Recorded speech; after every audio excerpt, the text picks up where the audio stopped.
You ask Tiger to solve. This deals with linear equations with one unknown. The final result is p equals 6. Let's solve it step by step. Simplify the expression. Expand the parentheses. Simplify the arithmetic. Multiply the coefficients. Expand the parentheses. Group like terms. Simplify the arithmetic. Group all constants on the right side of the equation. Add 18 to both sides.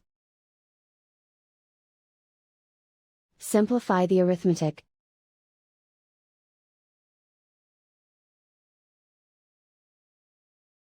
Isolate the p. Divide both sides by 18. Simplify the fraction. Find the greatest common factor of the numerator and denominator.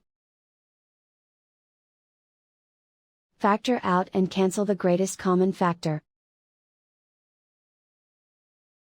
And so the final result is p equals 6.